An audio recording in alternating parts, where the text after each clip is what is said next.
Olá, pessoal! Hoje nós estamos aqui com a disciplina de Sociologia e o nosso assunto são as minorias étnicas, né, onde a gente vai tratar especificamente dos grupos étnicos do estado de Mato Grosso do Sul e também no item 6.2 das questões de gênero com a importância das mulheres na sociedade. Nós também passaremos como complemento para vocês as minorias negras. Bom, quando a gente vem falar de minorias étnicas, aqui no Brasil principalmente, a gente trata de um assunto muito delicado. Por quê? Porque quando a gente pensa em minoria, professora, a gente pensa num pouquinho de gente, né? Se é minoria, é pouquinho. Só que nesse caso, quando a gente fala de minorias, é porque a gente está abrangendo esse conceito para uma outra forma de se ver. Por quê? Porque essas minorias, geralmente, elas fazem parte ao contrário, elas são a grande massa da população, né? A maior número de população que nós temos, principalmente no nosso país. Então, quando a gente vai falar, como eu disse no tópico anterior, de etnias, a gente está juntando a raça, né, que é o conceito que não se usa mais, com seus conhecimentos culturais, tradições, comportamentos e etc. Então, quando a gente vai tratar de minorias étnicas, a gente está tratando especificamente do comportamento de alguns povos que são vistos como marginalizados pela sociedade. Por isso são as minorias. E aí, quando a gente vai tratar desses povos, a gente tem que tomar por base principalmente as suas lutas sociais e políticas. Né? Como eu disse, os três principais lutas políticas que nós temos aqui são a das mulheres, a dos negros e a dos indígenas. E aí a gente vai parar para observar que essas pessoas, elas não são um pequeno número da nossa população, muito pelo contrário. E aí a gente vai começar aqui, inicialmente, pelo movimento negro.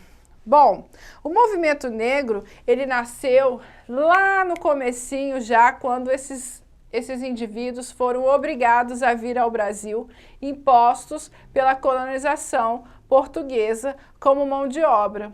Por quê? Porque já lá no início, eles já faziam-se como forma de resistência a esse comportamento.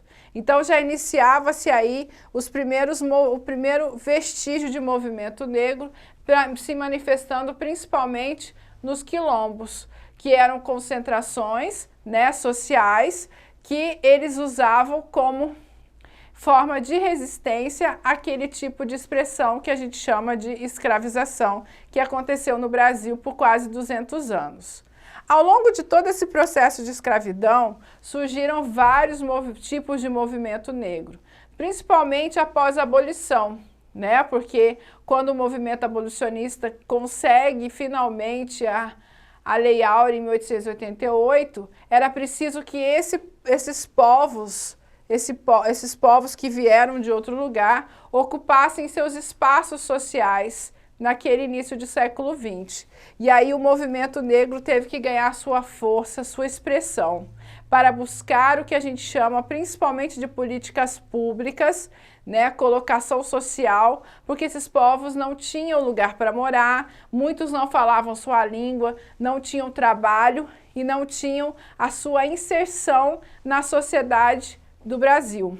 Isso só veio acontecer a partir da Constituição Cidadã de 1988, onde a partir daí que se assegurou oficialmente a criminalização do racismo, o reconhecimento e o direito às propriedades dessas comunidades remanescentes de quilombo, a difusão e a valorização e a inclusão da temática da história e da cultura afro-brasileira para recuperar a história da África.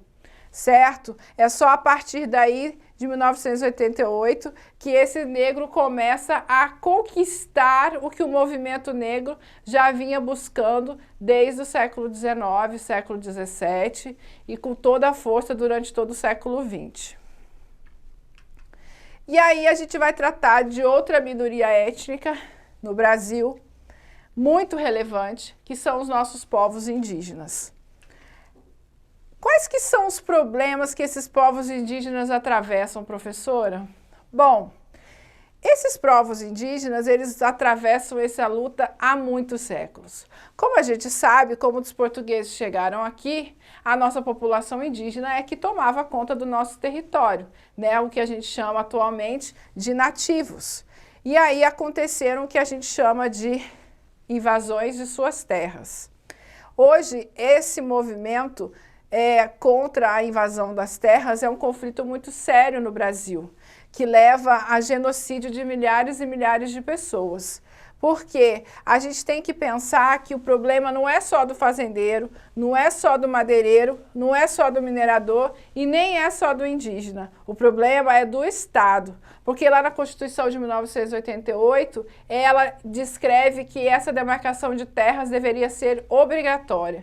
E já se faz 30 anos e isso não foi organizado. Então o movimento indígena ele não se cansa, né, em conquistar esse direito. O outro problema são os conflitos com a população não indígena. É o que a gente falou no tópico anterior. É a falta de respeito pela cultura alheia, ok? A assistência médica precária, porque são populações marginalizadas, que moram fora dos grandes centros. Então, o contato com o branco traz as doenças e eles não têm a resistência para isso. E não têm assistência médica o suficiente.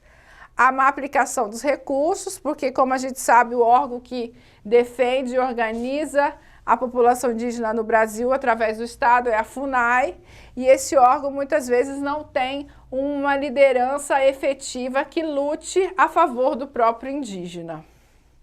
A alta taxa de mortalidade infantil e a alta taxa de suicídio, que eu acabei não colocando aqui, que faz com que a mortandade desses indígenas seja uma coisa com índices muito altos.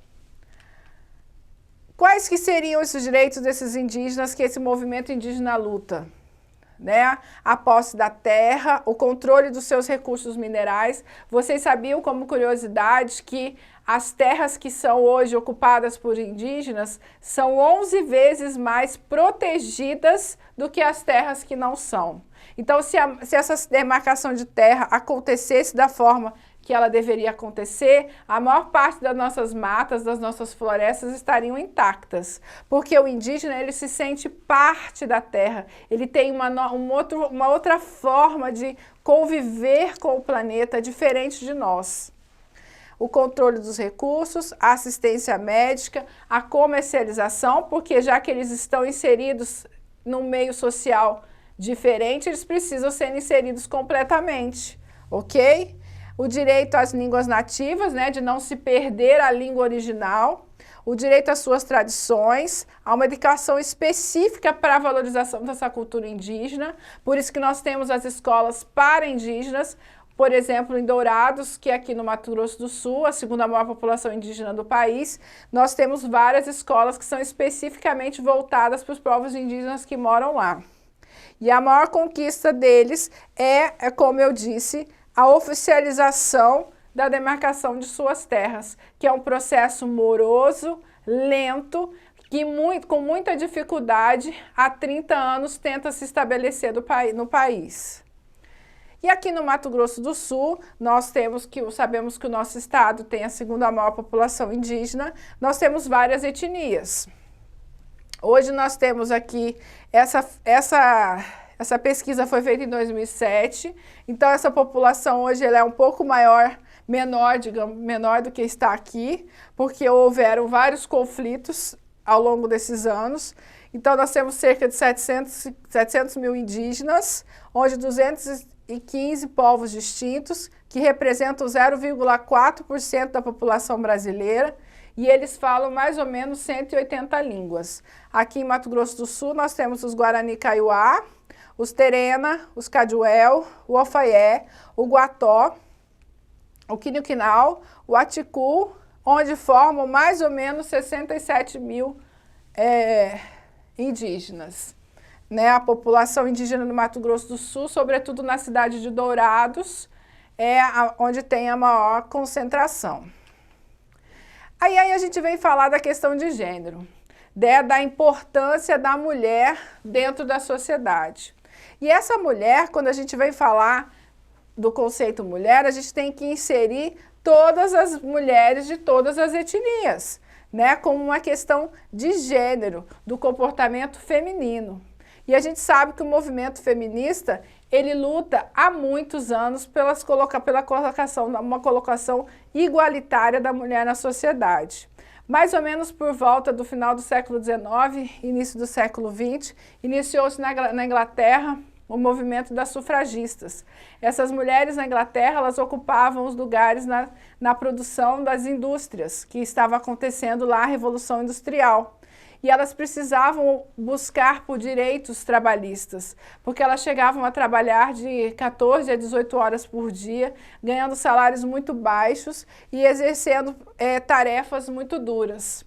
Depois, aqui no Brasil, esse movimento feminista ele ganhou força por volta de 1930 a 1940, com a luta pelo voto feminino, onde as mulheres passaram a ter uma organização ainda mais